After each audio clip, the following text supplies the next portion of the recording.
Magandang araw po sa inyong lahat mga kababayan at welcome back dito po sa PNR. At eto nga mga kababayan, breaking news. Nga ang palasyo at kongreso. Hinatulan ng COA mga resibo. Pinakita na OBP panalo. Nako, yan mga kababayan ang ating alamin at bibigyan ng komento. Mula po ito kay Banat News Updates. Nasa description po ang full video link ng video ito. Subscribe na po kayo. At ito nga mga kababayan, sa thumbnail natin nakalagay po bagong kaso. Bagong kaso pong ilagay natin kasi parang parang tanim kaso na naman ang ginagawa ng Kongreso, no? Laban po dito kay Vice President Sara Duterte. Grabe. Lahat gagawin para ma-impeach. Yan mga kababayan, kasi nga po may bagong lumutang na testigo. Di umano pero sinagot naman po ni Vice President Sara Duterte yan. So ito mga kababayan, simulan po natin dito sa bagong testigo nila. Sound parang familiar ba sa inyo? Trending po ito ngayon Itong si Ma'am, no? Ano bang pangalan nito? Ito, no? Basahin ko po para sa inyo mga kababayan yung balita 3 hours ago. Mula po sa News 5. Humarap si dating Education Undersecretary Gloria Mercado sa pagdinig sa House Committee on Good Governance and Public Accountability ngayong Merkules, Setyembre 25, kaugnay sa budget utilization ng Department of Education. So yan mga kababayan, yung banat na naman po nila, bumalik na naman po sa DepEd. Instead na dito na sa Office of the Vice President, wala silang makita Kaya balik tayo sa Department of Education. Sa ilalim ng pamamahala ni Vice President Sara Duterte. Sabi niya na mula February hanggang September 2023 ay nakatanggap siya ng siyam. Nako, napakarami naman ito. Na envelopes na naglalaman ng 50,000 pesos. Kada cheque ay may kabuuang halaga na 450,000 ay peso pala. Nako talaga. Ang mga cheque ay umano galing kay Secretary Sunshine Fajardo na ayon sa kanya ay galing mismo kay Vice President Sara Duterte. Naloko na. Akala ko si Vice President Sara Duterte iba rin pala yung nagbigay. Eto na nga yung sinasabi ko kanina mga kababayan na hindi po sila tumitigil hanggat hindi na i-impeach ang ating Vice Presidente. Ewan ko ba mga kababayan, bakit sa administrasyong ito, sa gobyernong ito, Vice Presidente ang ini-impeach instead na presidente, no? Hindi po sila nagtagumpay doon sa 125 million na confidential fund. At hindi rin po sila nagtagumpay doon sa sinasabi nilang betrayal of public trust, di ba? Pinupukol yun ng young guns, di ba? Hindi rin sila nagtagumpay doon mga kabayan, at eto nga, panibagong kaso. Anong tawag dito? Panunuhol to mga kababayan, bribery, di ba? So, ibig sabihin, nagbabribe yung ating Vice President Sara Duterte dito kay Ma'am. Teka lang. Sino ba ito si Ma'am? Diba? Undersecretary daw sabi Ito po ang sagot ni Vice President Sara Duterte. Basahin muna natin yung para maliwanagan talaga tayo. Basahin muna natin yung kay Gloria Humamil Mercado, former DepEd official. Between, yun nga, kanina, February 2023 to September 2023, I received a total of 9 envelope labeled HOPE, Head of Procuring Entity.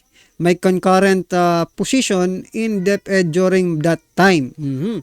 That envelopes were handled to me monthly by ASEC Sunshine Fajardo, which he says, sinabi, came directly from the Office of the Vice President Sara Duterte. So yan mga kababayan.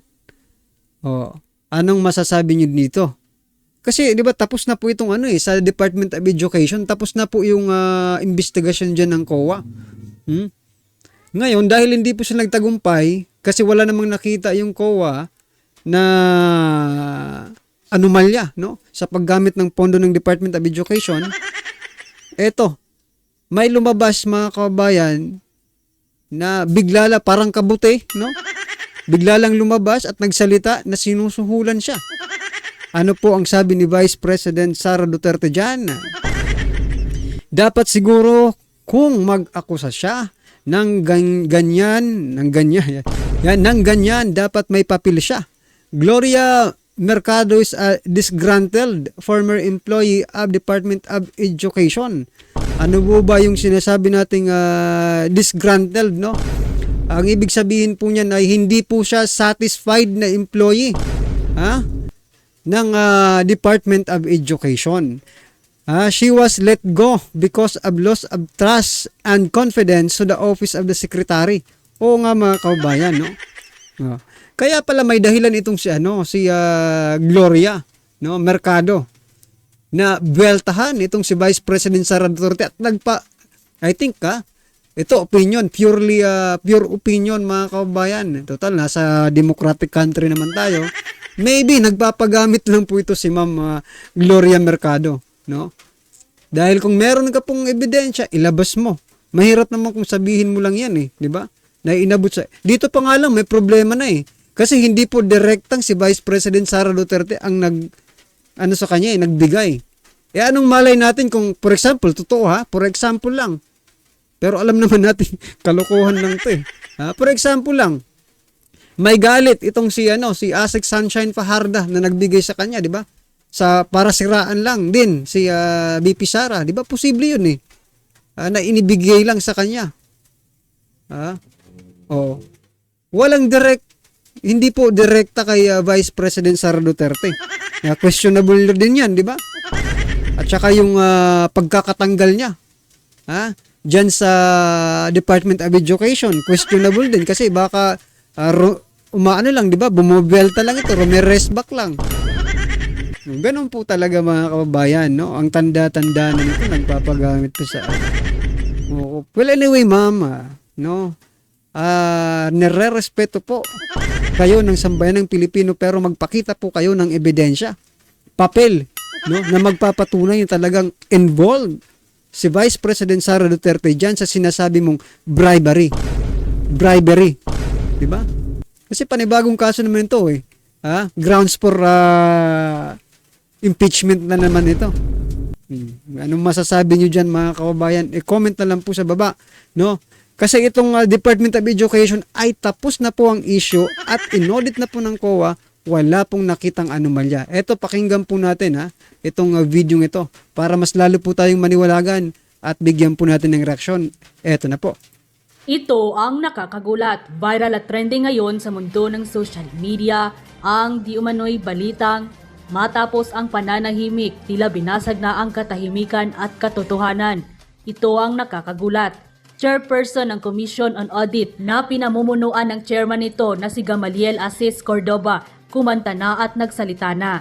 Tila binasag na ang katotohanan matapos patunayan na unqualified report o malinis ang track record ng opisina ng DepEd sa pamumuno ni Vice President Sara Duterte. Pero bago ang lahat mga ka-updates, kung bago ka pa lamang sa aking channel, ay mag-subscribe ka na at huwag kalimutang i-click ang notification bell para mas updated ka sa lahat pa ng bagong videos na i-upload namin. At ito na nga mga ka-updates, walang problema, walang ninakaw, at walang korupsyon sa DepEd sa panahon ng Vice President na si Sara Duterte. Ito ang binasag na katotohanan ng Commission on Audit o COA at marami sa ating mga kababayan.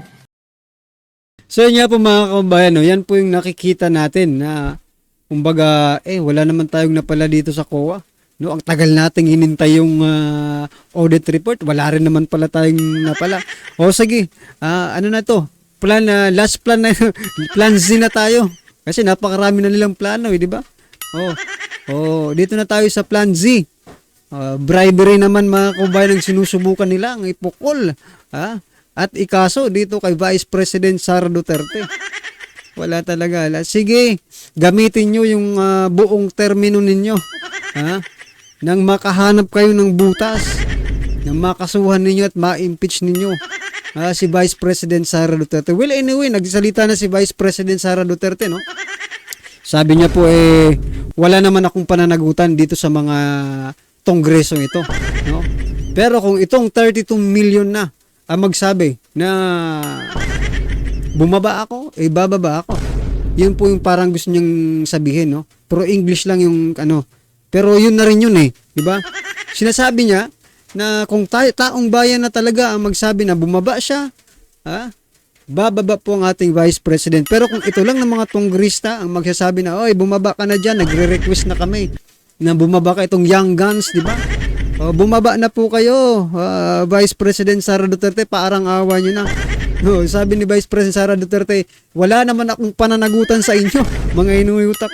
Diba? Totoo naman Bakit may pananagutan ba si Vice President Sara Duterte sa inyo? Ang ginagawa nyo lang naman, puro, ay nako. Si Vice President Sara Duterte ay may mandato po sa taong bayan, no? At kung sa palagay nyo, 'di ba? Itong 125 million na confidential fund ang pagbabasihan ninyo ng para ma-impeach, no? Ay nako mga kababayan. Tapos sinasabi nyo pa public trust. Yung ano na eto bribery naman ito mga kababayan, 'di ba? Eto, may example lang po ako, baka sumang-ayon kayo sa akin, Di ba itong ginawang party-party nila na Duran-Duran party? It is, sabi, regalo po. Regalo ng isang old friend. Pag sinabi nating regalo, mga kaubayan, no? Parang ganito na rin yun, Sinuhulan mo yung isang opisyal ng gobyerno, no? Para pagdating ng panahon, pwede ka nang, di ba? Pwede ka nang may utang na loob na. Nasaan ang mas impeachable mga kabayan? Diba? Yung doon na talagang klaro na mayroon talagang ginawang ibinigay na entertainment. Nasa Republic Act 73:13 po, no? No gift policy ng ating gobyerno. Pero ginawa po ni PBBM. Diba? Tapos dito kay Vice President Sara Duterte kung ano-ano nang binibira ninyo pero wala pa rin, di ba? Wala pa rin kayong napapala. Ano ba yan? Patapos na po yung termino ninyo pero hanggang ngayon hindi pa kayo makakakuha ng grounds for impeachment. Matapos ang tila kontrobersyang kaliwat ka ng mga aligasyon sa OBP at tila pinopolitika lang umano lahat ng mga kontrobersyang binabato sa Office of the Vice President, ayon mismo kay Vice President Sara Duterte. Mukhang mapapahiya nga raw ang mga kongresista sa inilabas na report at pahayag ng Commission on Audit na pinamumunuan ng chairman nito na si Gamaliel Asis Cordova. Matapos patunayang unqualified report o malinis ang track record noon sa opisina ng DepEd, noong si Vice President Sara Duterte pa ang namumuno ito. Tila tiyak rin daw na kahihiyan ang aabuti ng mga kongresista sa Kamara de Representante na hanggang ngayon ay tila naniniwala pa rin sila na mali ang pamamahala ng pangalawang Pangulo na si Sara Duterte. Noong ito pa ang kalihim ng kagawaran ng edukasyon. Dahil dito kinumpirma na mismo ng Commission on Audit at chairperson na si Gamaliel Cordova na walang naging maling paggastos ang pangalawang Pangulo noong ito pa ang DepEd Secretary.